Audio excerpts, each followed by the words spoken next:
Today's podcast is brought to you by MinervaBeauty.com.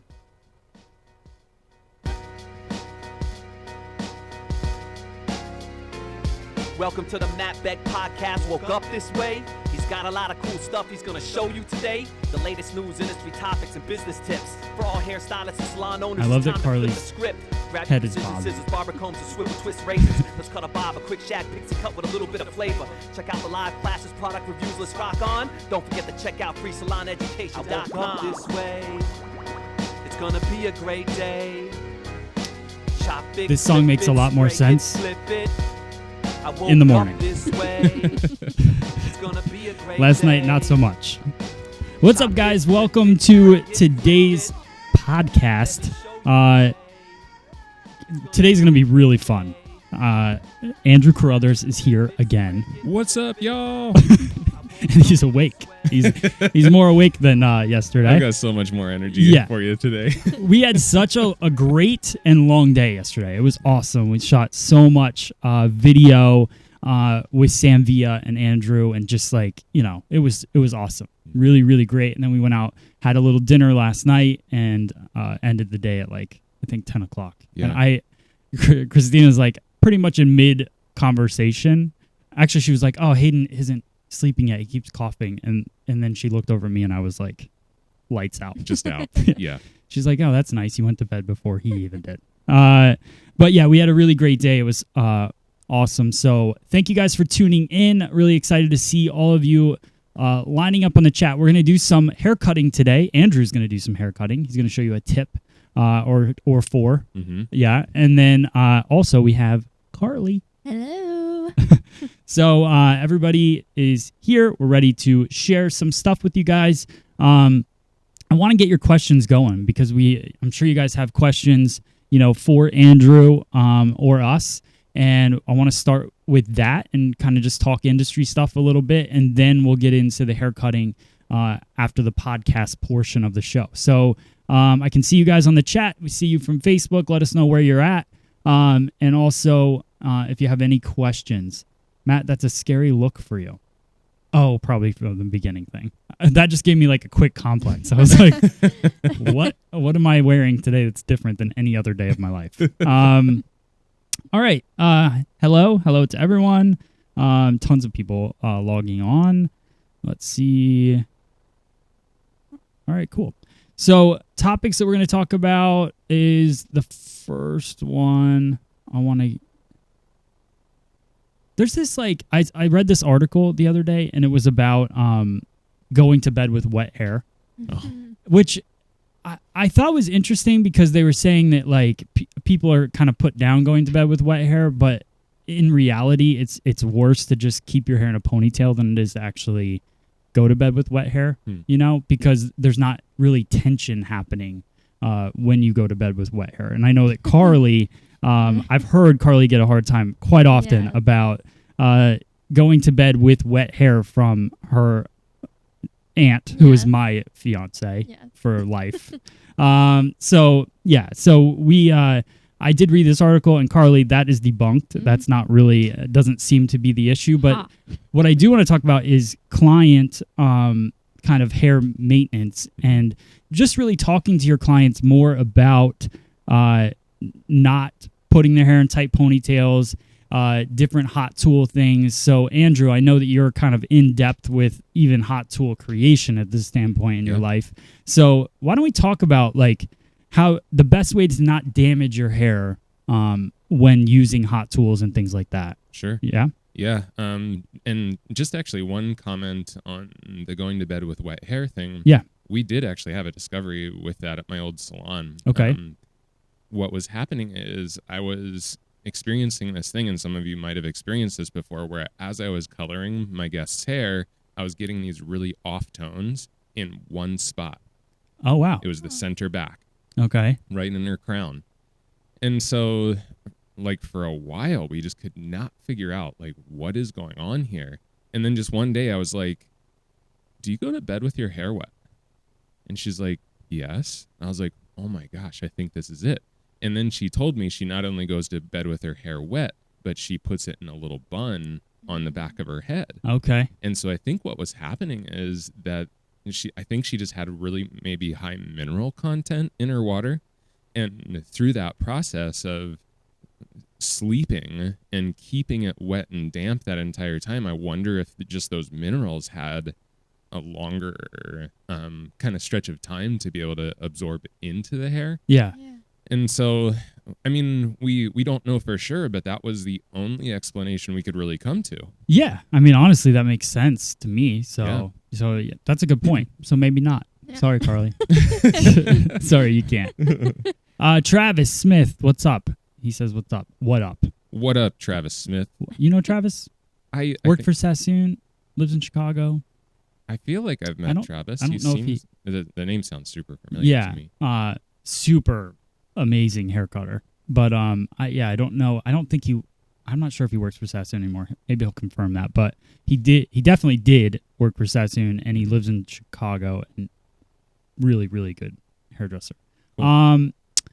So hot tools. Yeah. So one of the things that we talk about often is the difference of cooking a steak and a roast. Okay. And I think this is really important because hot tools all of a sudden started to tout, these really high numbers as far as like, oh, we have the 65,000 watt blow dryer, you know, as if that's good, right, or something. And then, all of a sudden every single hot tool went to 450 degrees. And the thing is that number one, like on all of our Sam Via tools, we actually have a setting called color treated because the Redken, really? Yeah. So the Redken chemist actually told Sam once that 450 degree trend came up, they had like just quadruple the reports of people complaining about Redken color fadage. Huh. Just all of a sudden, just like through the roof. And they're like, okay, we didn't change formulations. Like, right. This is something else happening. And so they started to test, and heat will actually destroy that synthetic color molecule in the hair. Interesting. So, we have a setting on our tool. It doesn't go above 392 degrees. Okay. That was, basically the chemist was like, it can't go above 400 for sure, or else that's where we really start to see that color molecule get damaged. And it's especially true with the fantasy colors. Okay. Like, test it sometime. Put like a super bright pink on the hair, crank your iron to 450 and touch it. You'll instantly see it go muted. Okay. It's crazy. Huh. So anyway, back to the kind of comparison of like cooking a steak versus a roast. So think about this. When you take a big section of hair and you take a really hot iron and you go down that thick section of hair with a really hot iron, sure, the outside layers are probably getting smooth on you. Right. But is that heat getting into the center of that section? Right. No. So our recommendation... It's medium rare. It's medium rare, exactly. Right. Our suggestion is to treat hair more like you would treat a roast. Okay. Slow and low. Yeah. And that way, when you place the iron onto the hair, place it on at a much lower temperature and do one slower pass rather than all these like, over it 5 times with a crazy hot iron. Because again, you're only affecting that kind of outside edge of everything. That's good. That's a good analogy. Yeah. I like that. And using that lower temperature is just logically, of course, it's going to be better for your guest's hair. So right. That's one of our big recommendations. Yeah, I like that. I actually, there's an analogy that I use in my classes with hair cutting, but you just talk about like speed of working, right? Mm-hmm. And my thing is like you can't mow a yard at 30 miles per hour, right? You have to slow it down. And the slower you go, the more consistent everything's going to be. So like whether you're clipper cutting or you're doing a haircut or you're working with an iron, all of that stuff, slow.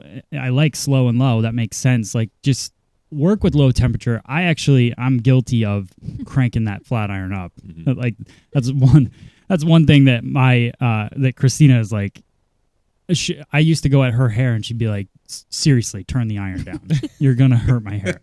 But like, I used to just crank it up and I thought hotter the better, just to get it smooth. But it's not the case. Skinny sections, Mm-hmm. and then you only have to make like 1, maybe 2 passes with the iron at a low heat, and then you're creating less damage. A lot of people are really screwing their hair up on that. I had no idea your tools had a color Color treated switch. Yeah. So the flat iron, the texture iron, and both of the curling irons just have 3 settings. They basically have a low, Okay. which is 375, which is good for, just general fine hair. And, a lot of you guys have tools that have that temperature setting on it. So Yeah. you can follow these similar temperature Right. settings. Like 375 is really all you need for quite a few hair textures if you're willing to just slow down a little bit. Yeah. But then 392 is that temperature that we know is safe for color. And then our high setting is 410. And that's just for resistant. If you've got someone in your chair, like my wife kind of has that hair. She is half Thai and half French. And so she's got the thickness and density and that coarseness of Thai hair. Okay. But then she's got curl. So for her hair, if I have it on color treated, I definitely have to slow way down. So if I go up to that 410 setting, I can move it a little bit, more natural pace and get it done. But Okay. we don't personally recommend 450 unless you're specifically using it for like the chemical treatments that ask for a 450 iron. Like I think, like those Brazilian blowout straighteners kind and of stuff, yeah. things. I think they usually use a 450 iron Okay. for that stuff, but we don't really recommend it. Yeah. Nice. And Carly, just so you know, if you have any questions or anything, Yeah.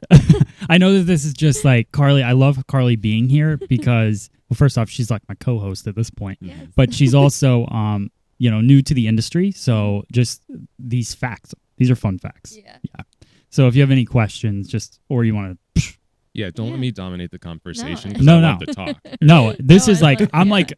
like fascinated. Yes. I love these things. Like Yeah. this to me is like, it's so much more valuable than a lot of people think, because this is the education that you can give to your clients that are going to help build a better relationship with them, and really just that confidence, of just understanding what your tools really are capable of doing, which is damaging, Yeah. but also if you use them the right way, they're great. So another question I have for you, because you're in that tool kind of research business, is if you buy a cheaper flat iron, and this conversation came up because Carly, Got a cheap flat iron? well, we did I had to. we did a dry cutting class on Monday here, and we had 17 mannequin heads that Carly pre-smoothed for everyone walking into the class so that they had a ready-to-go mannequin. Wow, that Yeah. was nice of you. And not only did she smooth them, she shampooed, conditioned, blew them dry, and smoothed them. So, but there was 2 that she didn't get done, right? So she's like, I'm going to take them with me to Maryland over the weekend. and get them done, and I'll bring them to the class. She gets to Maryland and she didn't have her flat iron. I know. So you ran to I ran to Target because we were getting this done. There was no, Yeah. and I bought a $20 flat iron. flat iron. Yes. And I used that, and after I was done using it, because I was visiting my boyfriend who lives in Maryland. I said, I'll just leave this here for like if I ever come here and I forget like any of my hair tools, I'll just use that. And we were like, no. To Carly, don't. So here's why we said no, and you can tell me if this is a fun, like another fun fact. Okay. So if you, with cheaper irons, I'm assuming the technology inside that iron is cheaper. So if it heats up, what I know from my knowledge is an iron can heat up and then never really have that switch where it kicks itself back a little bit to then not keep getting hotter. Mm-hmm. You know what I mean? So do you find that is a thing? Is that a concern when people are making irons that it stays at a certain level, or do they have that at cheap irons too, do you think? I mean, not that you would absolutely know the answer to this, but you might. Right. So exactly what you're saying is true. The way that, the attenuation on the heat is very different based on different kinds of irons and different kind of heat controls. So basically, I would even think with the cheap irons, what they have is kind of like this clip off point. And then the iron begins to cool again. And then when it reaches a certain point, the iron senses that, we're going to kick back on. Yeah. Back up. So, number one, like anything, I'm sure this probably is similar for like a wolf stove. As you can tell, I love food. But a wolf stove oven probably maintains a much more even heat than your $400 GE gas stove. Right. And it's the exact same thing as far as quality is concerned. Okay. A very cheap iron, what you're going to see is if you test it, the temperature range is going to fluctuate huge. So it's going to get pretty cold, and then it's going to heat way, way hot, and then it's going to drop back down, and it's going to get way too hot again. Yeah. It's just going to keep fluctuating like that. Okay. So the higher quality tools, you have two things that are different. Number one, the heating element itself. Like when you see ceramic irons, that doesn't always mean actually ceramic plates. It could be ceramic heating elements. Okay. So our irons have ceramic heating elements within them, which conduct heat much more efficiently and evenly. Okay. So like even the temperature from the bottom of the plate to the top of the plate, from side to side, all of that kind of stuff. Like a really cheap iron, if you measure the temperature across the surface of the plate, it might be 480 degrees here and like 280 degrees over here. So they take the average. Yeah. Awesome. Yeah. Yeah. Whereas, Okay. something that you're going to spend more money on that has more quality to it, the heating element itself is going to be higher quality. It's going to hold temperature much more evenly. Okay. And because of those things, that's why you get those better results. That's Gotcha. why when you take one pass, it looks great the whole way across the section from the base to the tips, because it didn't go from 450 degrees all the way to 210 degrees within one pass. Right. Did you find that, Carly, when you were ironing your mannequins? When I was ironing the mannequins, definitely I was like thinking the whole time, man, I really wish I had my flat iron. But then it ended up, I ended up having my flat iron there after I had went out and bought the $20 one. I found my actual one in my suitcase. So note to self, look a little harder. Was it hiding? Yes, I did notice that it wasn't as, those two mannequins weren't as nicely smooth as the other one. Okay. All right, cool. And there was a question. Actually, Travis asked the question. So he said you keep everything below 400. We would recommend for the most part, like 400 or maybe even a little bit below. Okay. For most hair textures, again, for someone that has like just crazy resistant hair, maybe kicking it up a tiny bit higher is fine. But we'd probably stay 400 or less. I still haven't got my so like I'm still the hot, like I still like the hot iron, but I have brought myself to 400. Like on the dot 400. I know I can't bring myself to go below, but I need to. I know I need to, but I just haven't figured out how to do it yet. Maybe tomorrow. Yeah. Tomorrow. We'll have excessive heat anonymous today after the podcast. Yeah, there's always tomorrow. All right. Let's see. Titanium plates, are they best for your hair? So the actual materials, each of them has kind of different properties to it. Titanium heats up quickly, and ceramic heats up a little slower, but holds the temperature a little more evenly. So it's like anything. Each material kind of has its benefit and its compromise to it. So, and to be honest, when it really comes down to it, the degree of difference is probably slight. Yeah. So I don't know. Even working for a tool company, sometimes I'm like, I don't know, is this just kind of gimmicky stuff? Yeah. It's like, this has this technology and this technology. Right. And some of it is incredibly important. Right. And then some of it's just kind of like, well, ours is titanium, ours is ceramic. Yeah. This is better because of this. This is better because of this. But what they don't tell you is, well, this might be better than this one on this one aspect, but there's a compromise on the other side. Yeah. So sure, titanium heats up super, super quick, but it doesn't hold temperature as well. Okay. So it has a benefit on one side, but a compromise on the other. I will tell you one thing that blew my mind is ionic. Really? This shit is real. Good to know. And the reason I say that is our Artist Series blow dryer. When our blow dryer manufacturer first sent us the sample, we had talked earlier, and you had said, like, a lot of times do people send you things like, hey, we think you should make this. Yeah. And this was one of those times they made a suggestion to us, like, hey, here's this blow dryer. We think it's really awesome. We think it's going to be great for you. And it had an ion on-off switch. Okay. And I was like, why? Right. Like, why would you ever want to switch ions Off. off Right. on a blow dryer? Yeah. So the explanation was, what do ions do? They help smooth the cuticle. Are there times you don't want the cuticle smooth? Yes. What type of hair?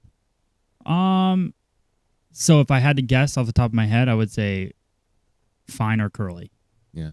Yeah. Fine hair especially. Okay. You know, because one of the things that we notice is if you try and polish fine hair too much, it just collapses on you, Yeah. right? Like you just get nothing left out of it. So you switch the ions off on fine hair, and it's crazy what a difference it makes. Yeah. And so I kind of A-B'd a lot for a while on some of my fine-haired guests. And then same thing on kind of thick, coarse, curly hair, too, that I was trying to straighten, like my wife's hair. And, like, on my wife, the side of her head that I did with the ions on, it took me significantly less time. Okay. And it was significantly shinier. Like, noticeable. Okay. And so I can say for sure this whole ionic thing, it's not just a gimmick that, you know, that companies throw onto things. Right. There's different types of ion generation, and some are better than others. Right. And again, Yes. it comes down to quality of tools. You know, the $20 blow dryer that says it's ionic probably has an ionic coating somewhere in the blow dryer, Okay. but that doesn't necessarily mean that it emits the negative ions properly, and the coatings eventually wear off anyway. Yeah. So I was always taught that that a negative ion, water's positively charged. Is that true? Is there a positive charge in water, or is that not it? that part I'm not 100% on. Okay. I know that the negative ionic charge helps to dissipate the water because it does dry faster for sure. Like I said on my wife's hair, I experienced that. Like the side that I had the ions on, I was definitely blow drying her hair faster. So I know it dissipates the water. I'm not sure the technology behind why though. Okay, cool. And then I always use like the positive or the shut the ions off, like if I was power drying real quick, just to get some of that to kind of allow the cuticle to open up a little bit, kind of fluff the hair, and then at the very end maybe turn on the ions. But I don't really. But now that we've had this conversation, I'm rethinking that whole strategy. I feel like it makes sense what you're saying with fine hair. I like that. Mm-hmm. Being able to fatten it up a little bit and not seal it down so much, and then with thicker hair, obviously laying that cuticle down nice. So that's cool. I like it. Those are good facts. All right, tons of iron questions. Love it. Cool.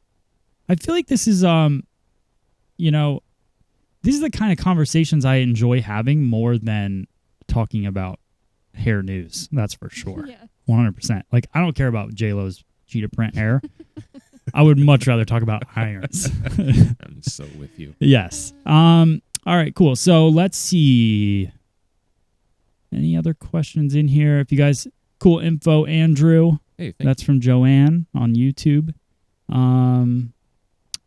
Let's see. Love Andrew and Matt. Amazing on cutting and styling side. 100%. 100%. Cool. Let's see. Travis Smith wrote "terrible person." I'm not sure what he's talking about. You. Yeah. I'm sure you. Yes. Somebody Probably doesn't not like my Mark. outfit and terrible person. All right, cool. So I'm not seeing any other questions. What we're going to get into today, that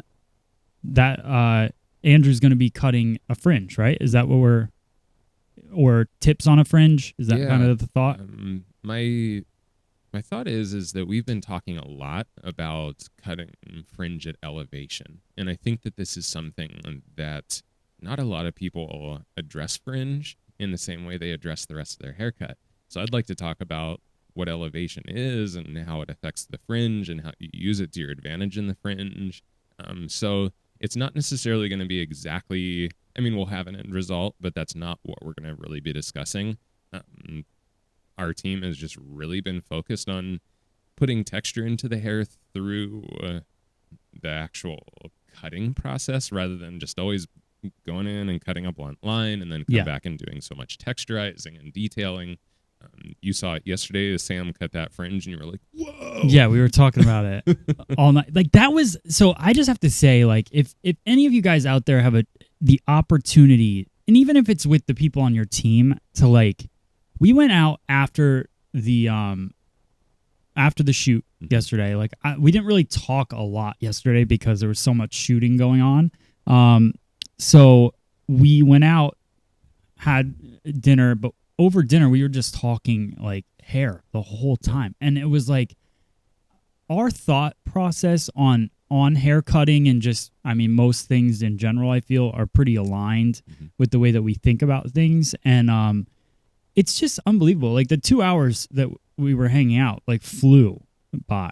And I was like, I looked at the clock, I was like, oh geez. But that's what happens. I think it's so cool when you like connect with people that really just have that same, thought.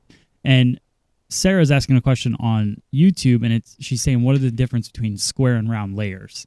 And that's like, that made me think about like how yesterday and last night we were talking about our thoughts on haircutting and haircutting systems in general and just the way that we think about things. So I don't know if you want to touch on that a little bit before we do the bang. Maybe we'll go over our thoughts on that, just because I think it would be good for people, especially the ones that are in school, to understand, not necessarily that you even need to know square or round, like that we were talking about yesterday. Yeah, we've been in development of our own cutting system within Zambia for a couple of years now, and it's pretty close to done. I probably hold things up because I'm such a perfectionist that I kind of want to rewrite the entire book every time that we get together, but it's getting close. And part of the purpose was to actually take a lot of that kind of terminology out of the process, because honestly, terminology a lot of times gets in the way of learning. Yeah. Because things like this, what's the difference between square and round? Well, I don't want to interrupt you, but listen to this. So this just brought up something funny. And when you're saying terminology, I did see this article, and this was something I did want to talk about. I was going to maybe do it tomorrow, but they were saying that Steve Jobs, Elon Musk, and Richard Branson, they said you should never sound too smart. And it was like this whole article about how they spoke. The way they spoke in general was at a third grade language, because the way that you communicate with people is you can communicate with a larger audience with a smaller, right. Like if you just speak at a different level, like if you don't try to sound too smart. So I think that's kind of ties into what I think you're about to go into, which is overcomplicating something that's not, that complicated to teach it. Sure. Right. Mm-hmm. So yeah. Sorry. And I definitely don't want to discount anything in any way, shape, or form, because, the terminology of round, square, and triangular comes from, a long history of hair cutting. So it has value to it in a certain place. The challenge comes when things are described in a way that is doesn't necessarily have universality to it. I don't know if that's a word. But one of our purposes was to try and take as much of that away as possible, because really what that terminology is just a single word description of an end result. Right. So when the term round is used, the only thing that round means is that the shape is somewhere shorter in the front to longer in the back. It actually has nothing to do with it having to be a circle. Right. You know, like the only one that really, because triangular is the opposite, you know, and again, there doesn't have to be a triangle anywhere on the head, as long as the movement of the hair is shorter in the back to longer in the front. That's considered triangular. Right. The only one that's pretty literal is actually the square, which is actually just kind of a combination of round and triangular, because you're getting length towards the face and away from the face to create a square on a round surface, right? Right. Or corners, right? Corners, Yeah. exactly. So, to answer her question, square is a shape that has that weight in the corners to, in theory, to try and create balance on a kind of somewhat imbalanced shape. Round is anything that's shorter in the front to longer in the back. Triangular is shorter in the back to longer in the front. It's really that simple. But what we were kind of talking about yesterday is, especially when we're teaching, I think it's really beneficial to try and be teaching to the greatest audience possible is our goal as a company. Right. And so by taking away certain kind of branded terminology, it helps the audience to be a wider audience. So, for example, like if I'm explaining a haircut on a Sambia stage, it's just, this is a layered haircut that's shorter in the back to longer in the front. Right. Which really anyone that went to any school anywhere can understand. They'll be like, oh, okay, I get that. And even the terminology for one length, graduation and layers, different brands call that slightly different things, you know. But for the most part, it's fairly universal language. So we're trying to describe things in a way that's just describing the end result versus having to name certain things. Yes. Make sense? Totally makes sense. And that's where I'm kind of at the same. So in beauty school, where I went to school, so like I know how they teach at the Paul Mitchell schools, and so do you. Yeah. And I know the Sassoon ABC cutting. I've watched those videos. So I know how they explain it. And then I know how my beauty school explained it. And the way my beauty school explained it was basically that the world was flat, right?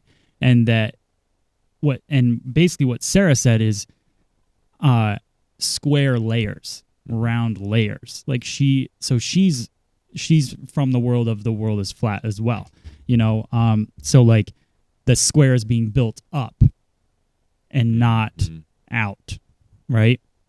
So that's where it needs to be. Like there's so much confusion, because then you come out with a system that's like, well, round is actually living horizontally within the weight. It's not vertically, right?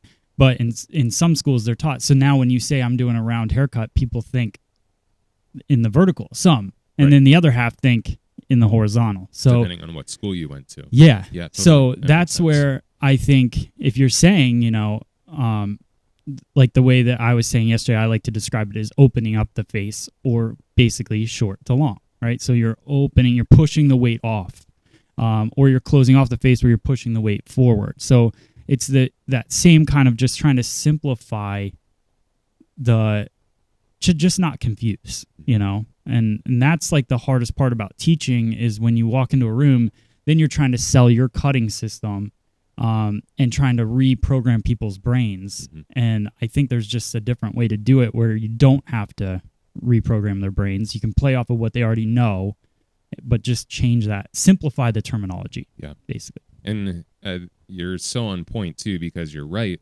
She might be referring to it from that mindset of that like some schools do teach round layers Yeah. as basically a 90-degree All the way layering around. form. Yep. You know, it has nothing to do with what's happening front to back. Yeah. And then square layers is a layer that's held 90 degrees, what we call 90 degrees horizontal, or just parallel with the floor, and then parallel with the walls. And that's a square layer. It has nothing to do with what's happening front to back. Yeah. And even in our classes, a lot of times I'll be describing something and someone will raise their hand and they'll say, oh, so is that a transversal trajectory, bloggy blah, blah, blah, blah, blah? And I'm like, I have no idea, to be honest with you. Like, because I don't know that terminology, and what I'm going to ask for you guys to do is don't get hung up on terminology today. It doesn't matter what we call it. It matters what the end result is. Yeah. So let's go back to, if you do this with your elevation, if you do this with your over direction, if you do this with your finger angle, it's going to create this weight balance front to back and this weight balance top to bottom. It doesn't have to have a name. Yep. It's just about this produces this result. Cool. Sarah said, makes sense. Awesome. Thank you guys. Very Cool. welcome, Sarah. You're Good very question. welcome. And Kelly Rollins says, I'd like to see a haircut, please. Do it. She's like, I'm sick of you jerks she's like, talking. I'm over it. Show me some haircuts. Okay, cool. So this, I'm actually Andrew's going to go get his stuff set. What I want to do, I'm going to end the podcast. So thank you guys for tuning in to the audio portion. If you're listening to this on iTunes later on in life, you can go to YouTube and watch the haircut that Andrew's about to perform. Otherwise, you can listen to this audio podcast again tomorrow, because it's every day. All right, guys, thank you so much for watching. Andrew's going to get set, and we'll get started with the haircut. We'll see you, hear you, listen to you. I don't know what to say. Tomorrow. All right.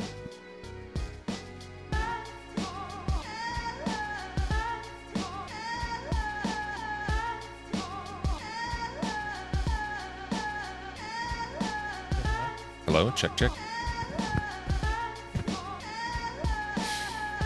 The floor is yours, my friend. All right, thank you. Carly, do you want to watch for questions here? I think we can see them over there as well.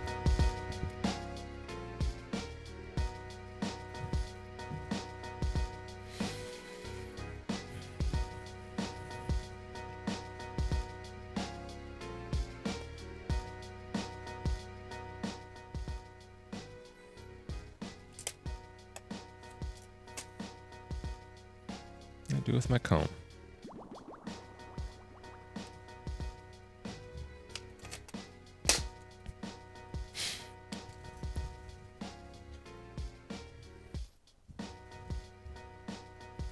Carly, do you see a white comb laying around? That's all right. I got another.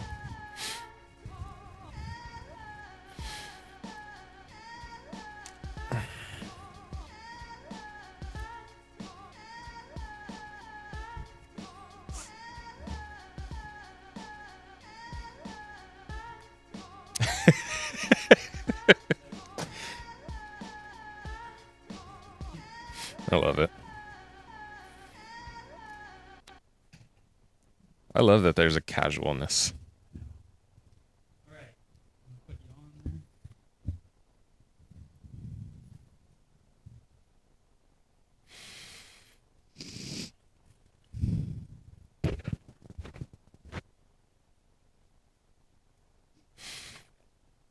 Ready to rock? Oh, cool. Well, hey, everyone. Welcome back. So,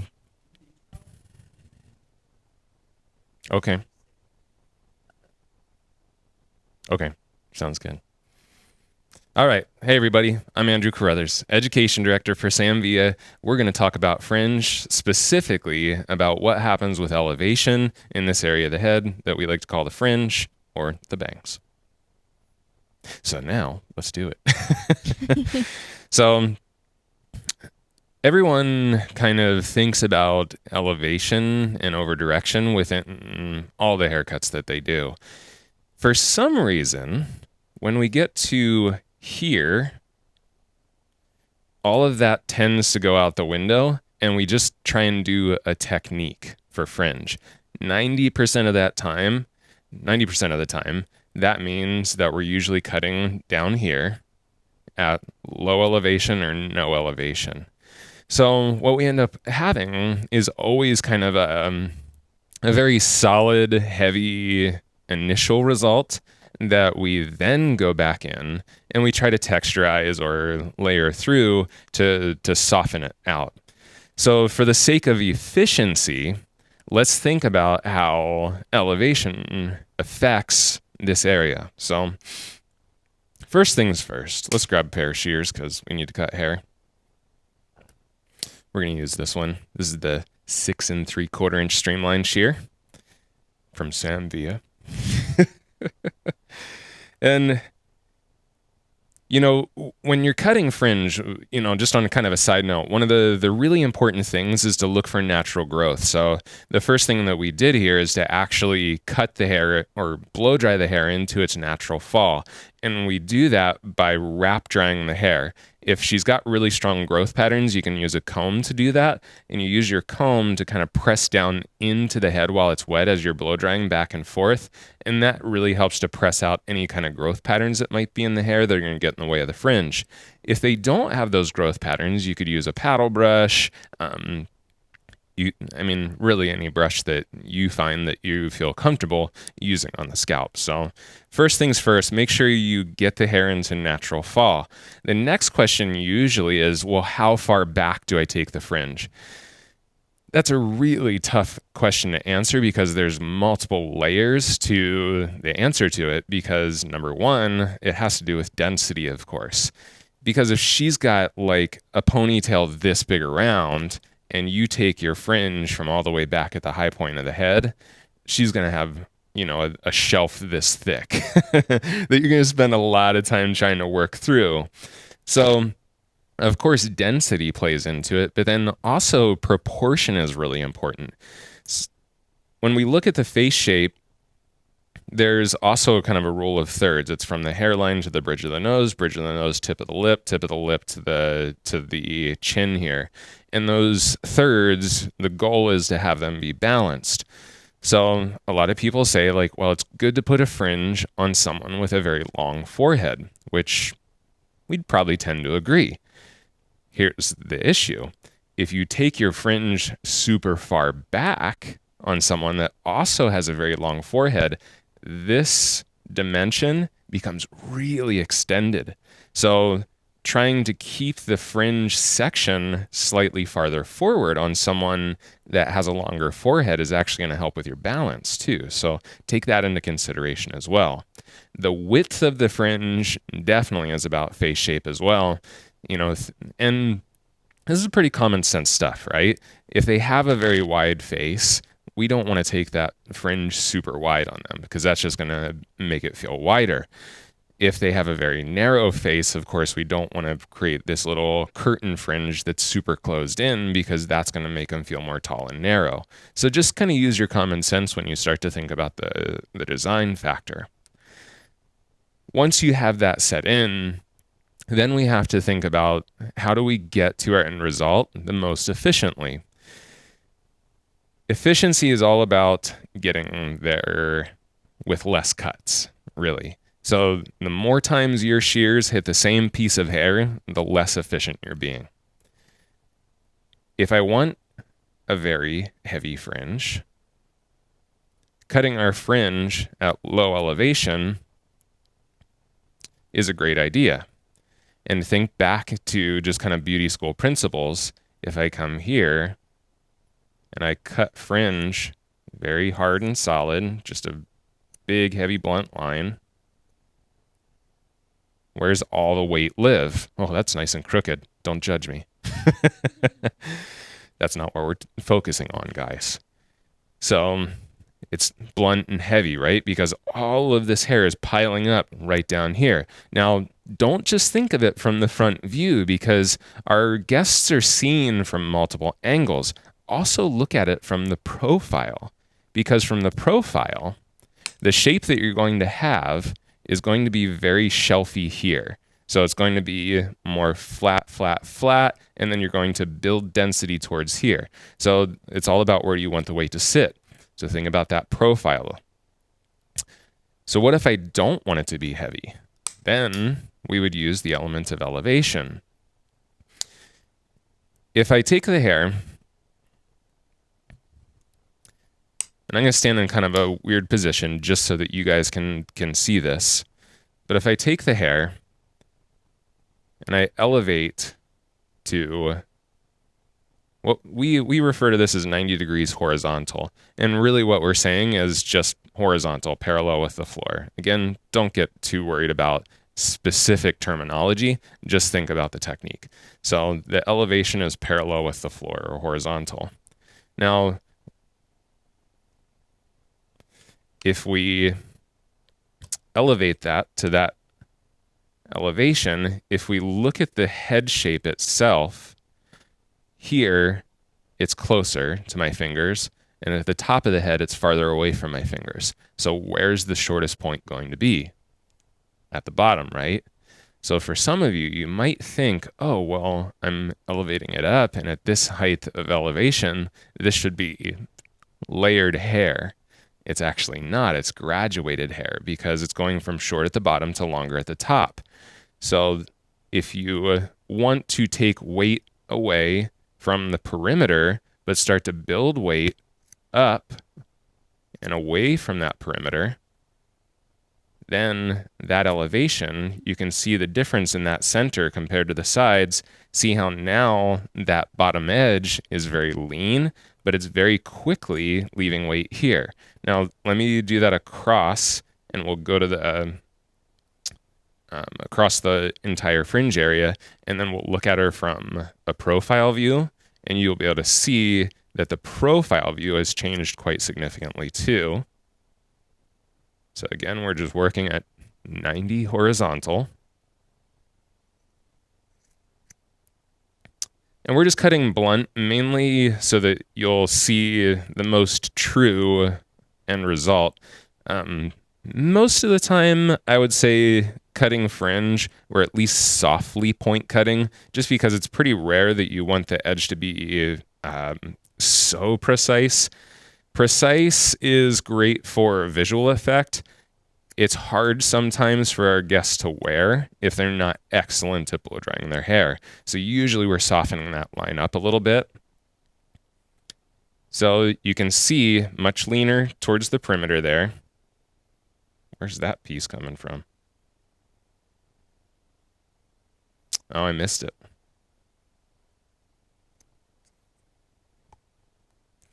And then from the profile, you're going to notice that the profile is much, much different. I still don't know what's going on with that piece, but we're not going to worry about it. The profile is much, much different now because it's very collapsed in here, and it creates a very round sort of shape through the middle area because we're building weight up and away from the face there. So let's say we want to get rid of that weight. We don't want it to be heavy. Then we may want to elevate even more. So now let's cut this again, but let's really start to elevate at a very high elevation. We're going to take one of the dry cutting clips to hold that out of the way. If you feel like you need a perimeter to start with, you could always take this first section. I think I just missed that piece on the one cut. I'm human, guys. Be nice. So let's cut a nice strong perimeter first, and this will become a nice guide for us. But notice that I'm not bringing all of it forward because, again, if the shears keep touching the same piece of hair, you're not necessarily being super efficient in your process. So only cut what needs cut. So we'll start there. Now when we take the next section,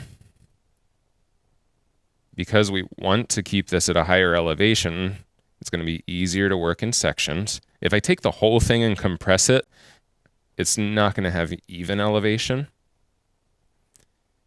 So we have that guide from the front. Now we'll elevate to 90. There's that little guide from the front, so we'll follow that.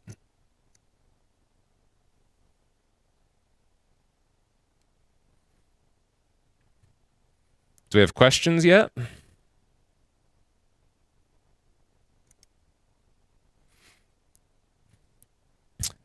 Wouldn't disrupting the growth pattern disturb the natural fall?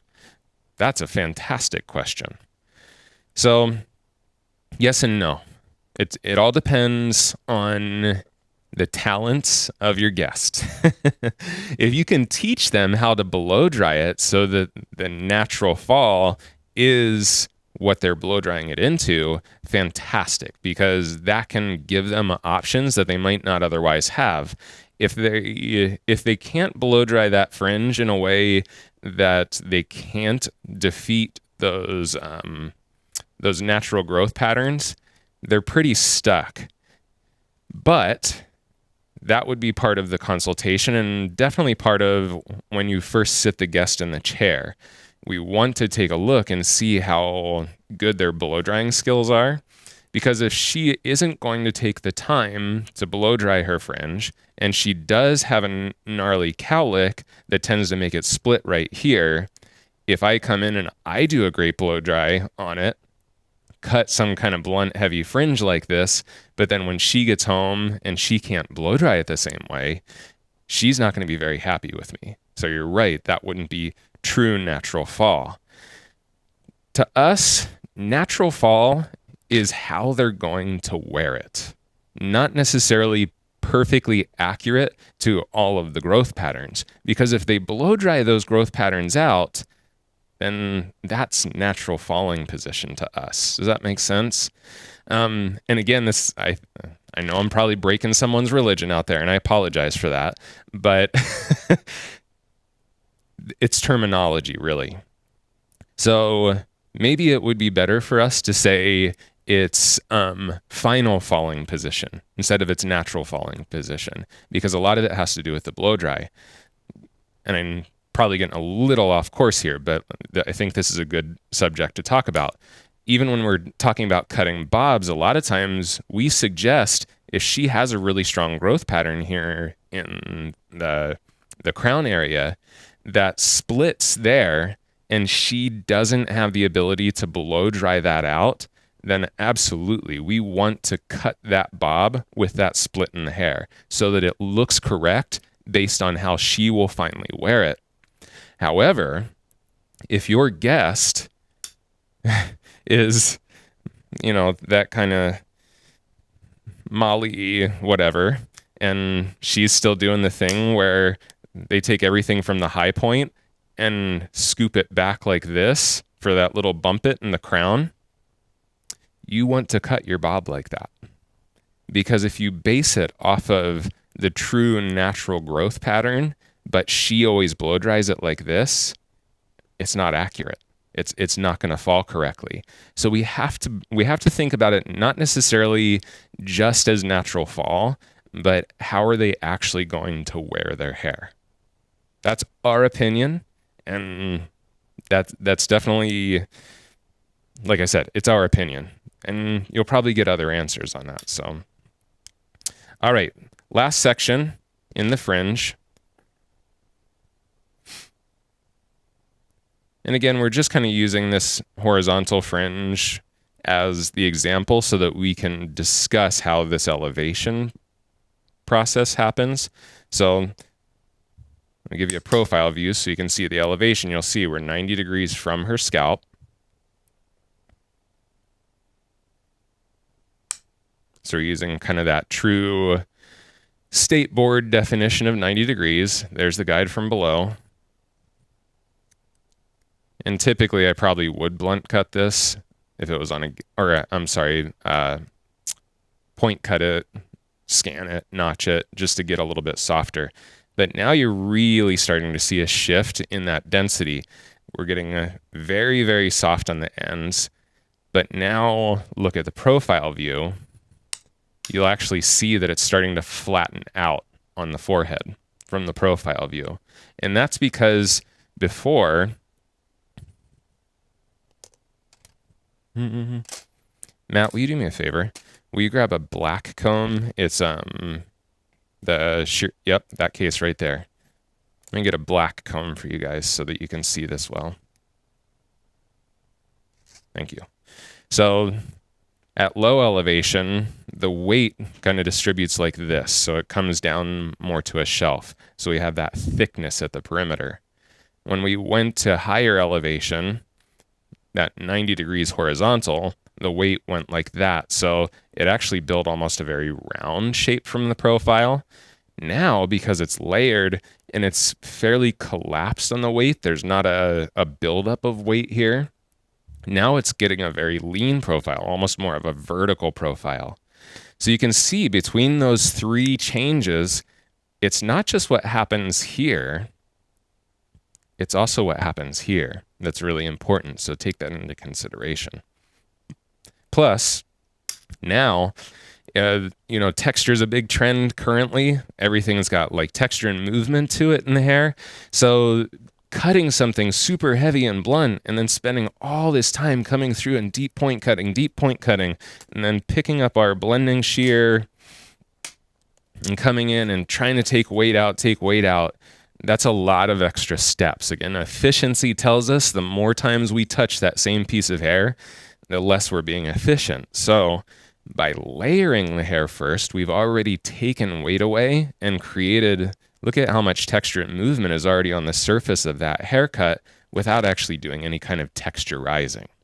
So now, at this point, there's very little detail work that's going to have to go into this fringe, just maybe some notching into it to get some separation. You could come in and just do a little bit of surface cutting if you wanted to get some separation on the surface, whatever you wanted to do to detail it, but there's going to be a lot less times that the shear is going to have to reconnect with that piece of hair to get your end result.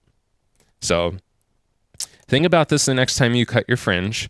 Think about what's that end result you want. Not just visually from the front, but also turn them to the side and look at the profile view to see what kind of dimension you want here in relationship with balance with the face. Sometimes we get a little one-dimensional when we look at hair, and that's not necessarily a horrible thing because most of our clients, the main place they're going to see themselves is straight on in the mirror. But just remember that the rest of the world doesn't always see our guest like this. They see him like this. So make sure you check in the haircut that way too. So hopefully that helps you guys out. I've had a great time hanging out with you. Let me see if there's any last questions here. That's not Matt. No, I'm not Matt. I do have a hoodie on. I thought it'd be good to wear a hoodie on this because he always has a hoodie on. No funk. There's no funk? I don't know. I feel like I'm a little funky actually.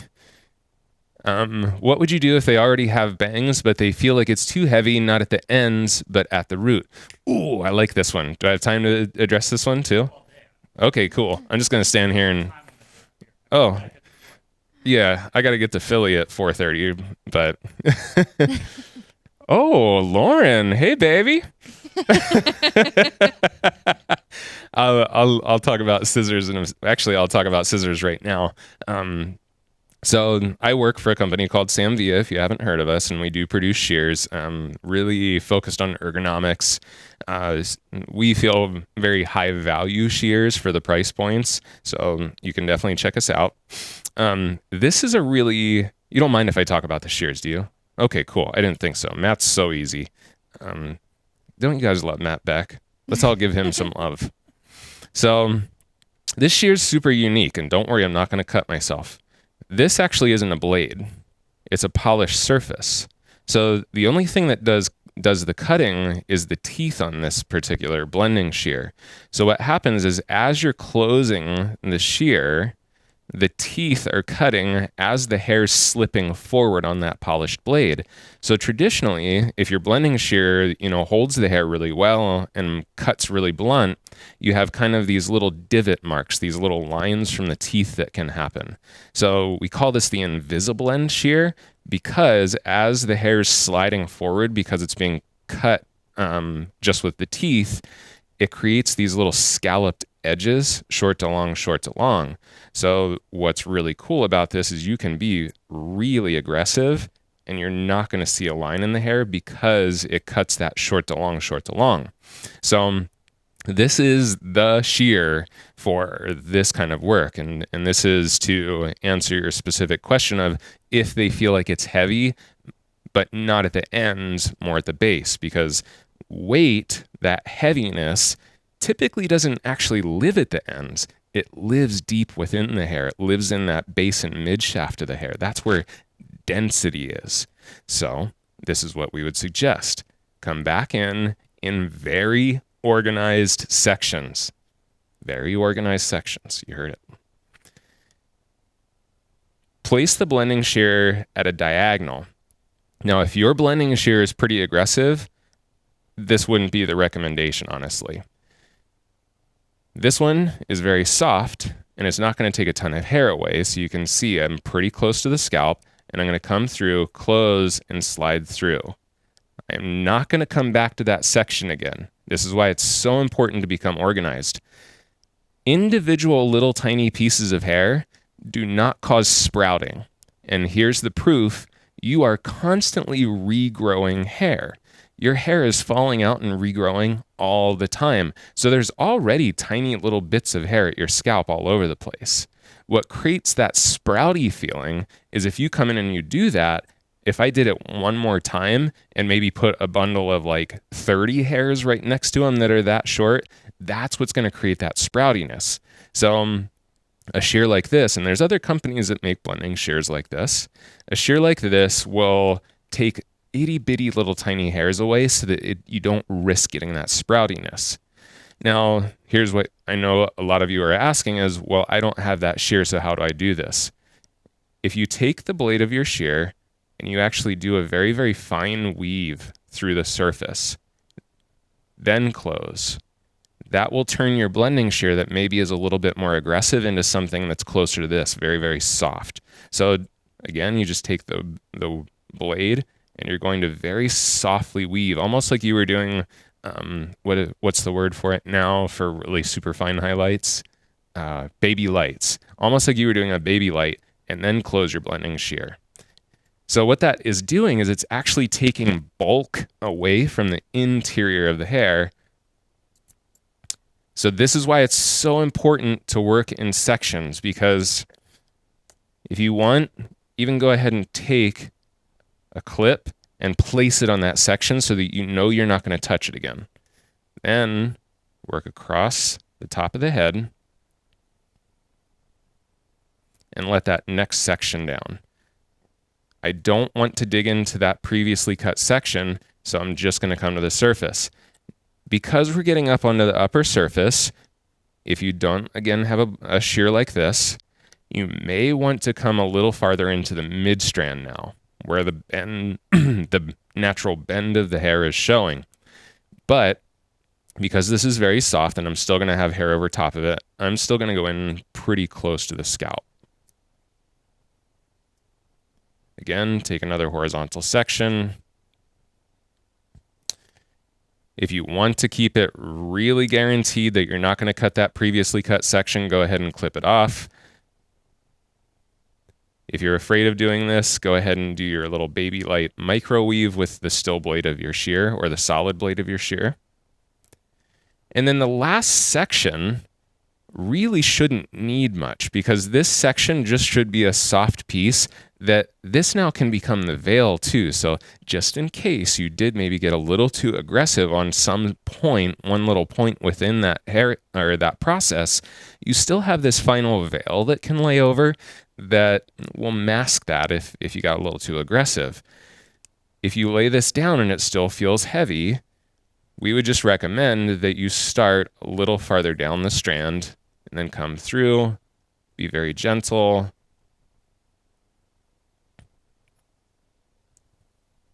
And just remove a little bit of weight from that surface again. That's how you reduce weight. The mistake that most of us make, honestly, with your exact question with how do you remove that density, is that we tend to stay on the ends. We'll pick up the section and we'll come here and we'll start doing this. Point cutting. Point cutting addresses the weight and density here towards the ends of the hair. And the challenge with this is it will actually make the rest of the hair look thicker because now you're creating contrast of density. You're creating a line of light density and then putting a defined point right there when this falls that you're going to see even more density because this is still really thick, but then you have these thin wispy ends. So a lot of times when we think we're reducing density, we're actually creating more of the effect that we don't want. I hope that makes sense. That's a hard one to explain. But if you're looking to create something or remove actual weight, you need to get interior, inside the hair. Hope that helps.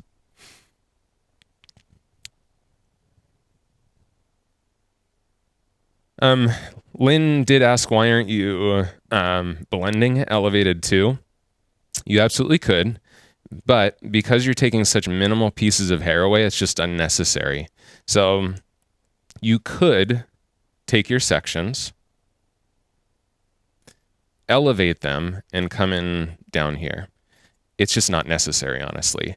If you were doing something where you were being more aggressive to the hair and really deep texturizing, we would suggest probably going back to those same type of elevations and the same types of sections that you took within the haircut. But because this was just itty bitty little pieces of hair that's being removed, that's why we didn't feel like that was important to do. Hope that answers your question. Are the shears available, scissors available for the UK? Yes, actually, we do ship internationally. You can go to the website, samvia.com.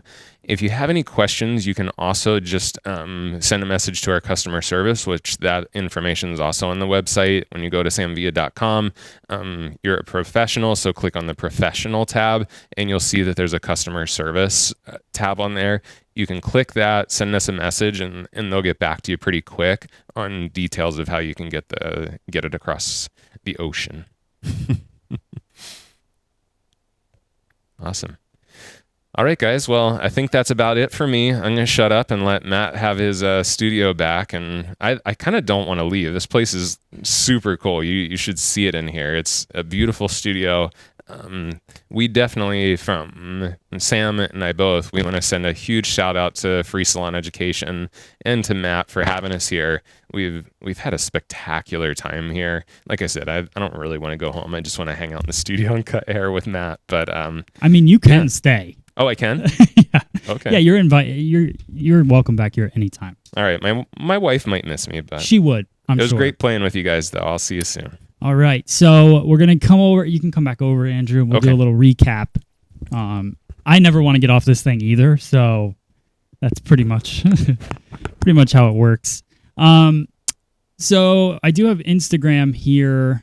They tuned in to watch live your stuff. Lots of people. So cool. Lots of love on Instagram. Those of you guys that want to watch this whole replay, and if you're on Instagram, now, and you want to watch Andrew's whole performance on there and our podcast, my hat is all over the place today. I like the little curly thing that's coming out the front of it. Yeah, you should just pull that out. There's nothing curly about my hair. Let me put it back in there. If you guys want to watch this podcast back, you want to watch Andrew's bangs. I mean, I'm pretty sure that was the most thorough bang breakdown ever. Did you like it, Carly? Oh my gosh, yeah. So that's awesome. I'm really enjoying this show. Yeah. I think it's educational. We're doing it every day, and I just feel like there's so much stuff being passed through it, and having you here is just making it even better. So thank you. Let's see. Is there anything? So yeah, go to our YouTube channel, Instagram. I'm gonna get off of here. But thank you guys for tuning in. Go check it out on our YouTube, Free Salon Education. And all right, so end that. So, is there anything that you want to kind of end the day with as you leave and go to the airport with Samvia stuff? I mean, they can follow you guys, Samvia, on YouTube, obviously. Anything else, shows you have coming up, are you going to be at? Yeah, I mean, if you guys want to come see us live, if you're going to be at the Orlando premiere show, that's going to be a huge opportunity. We've got tons of stuff going on. We have our entire art team there. We have Jesse Linares, who's a brilliant hair cutter, and great at finishing as well. And we have Anna Peters, which, even Sam himself just is like, she's phenomenal with putting hair up, long hair dressing, Okay. braiding, things like that. And I mean, honestly, at our photo shoots lately, he's just kind of like, have Anna do those looks. Oh, like good. He's kind of passing the buck to her because she's so talented. She's really gifted with that. Okay. So you guys can, you can see us we actually have a booth stage at our show booth. We have 2 free classrooms Okay. at the show. And then we have 2 paid hands-on cutting Oh, classes. you're busy then. Yeah, we've got one on Saturday. It's a 3-hour class. And then another one on Monday that's a 3-hour class. And you find those on the the Orlando Premiere website. Yeah. And then actually there's a hands-on class happening in Dallas, Texas. I'm pretty sure it's towards is it the end of June? I think it's the end of June. I don't know why I'm spacing that. But that's with me, and it's a full day hands-on. It's a $315 class. That includes your mannequin head, and we're going to cut hair all day long. We're going to focus on the 2 big trends right now, which is that long textured bob, Yep. and then the shag, mainly as a platform to talk about sort of what we did with the Fringe, which is let's talk about how do you get to your end result faster and easier. Yeah. How do you get these beautiful, highly textured looks without first going through and doing this heavy blunt cut, then coming back through and trying to texturize it? How do you get to your end result quicker and faster? So Nice. if you guys want to see the team, come out to Orlando, come out to the class. But definitely I'd invite you to check out the YouTube channel, because like Matt, like Free Yeah. Salon Education, there's just, I think we have, 500 or 600 videos on there at this point too. It's all bite-sized chunks that are easy to digest. Or head to the website. We now have the Artist Studio too, which is all full-length content, so I'd invite you guys to check that out. But it's just so cool because I love that Sam and I got to spend this time with you, because like we mentioned yesterday, I think maybe people would look at our companies and almost envision us as competitors. Yeah. And it's so not that. Like I'm so proud that we got to spend this time with you, because we honestly look at you, I'm sure, as much as you look at us, like watching what we're doing, and we're watching what you're doing, and Yeah. being inspired by it. And I'm coming out of these last 2 days with tons of stuff that I'm stealing the crap out of. Yeah, for sure. Me too. Our work too. So Yeah. And that's the thing, like, I think there is too much competing in this industry a little bit. And I'm glad that we did this weekend too, because I mean, we've always been like friendly and been to at shows at the same time or whatever, but this was like on a different level of just collaborating, and there's just so much power in that, I think. And the way we were talking last night, I can't wait to do it again. And there's going to be tons of content. And Sam filmed some unbelievable techniques yesterday. So can't wait to put the videos together and get them out for you guys. All right. Thanks for tuning in. Carly, you want to share anything? No, I'm excited to keep this going. I've really enjoyed this. Thank you so much for all the information. I'm so excited to just go take everything that I've just learned. That was really in depth. I was It was, right? over here watching the screen oh, okay. Yeah. Yeah. So thank you very much. And that's what I like about the Sam Villa videos. And I mean, I say Sam Villa, but it's you and it's the whole team on there on YouTube. And what I like about Free Salon Education, it's just the videos are meant to educate. Like, there's not really, the underlying thing is obviously you have a product company, the tool company, and we sell tools, but like at the end of the day, it's about education and the fact that we just love doing this, and being able to share with people. So, it's just really cool. So check out Sam Villa on YouTube. I'm sure Carly's going to at this point. And, you guys out there, tomorrow we'll be live again, probably around 11 a.m., depending on if everything works or doesn't work. Maybe 11:30, and we're going to do hair color tomorrow. So I'm going to take you guys through maybe dimensional color technique or something just to change things up a bit. So look forward to that. We'll also be back talking different hair subjects, so get your questions ready. And I think that's it. Thank you guys so much. Until next time.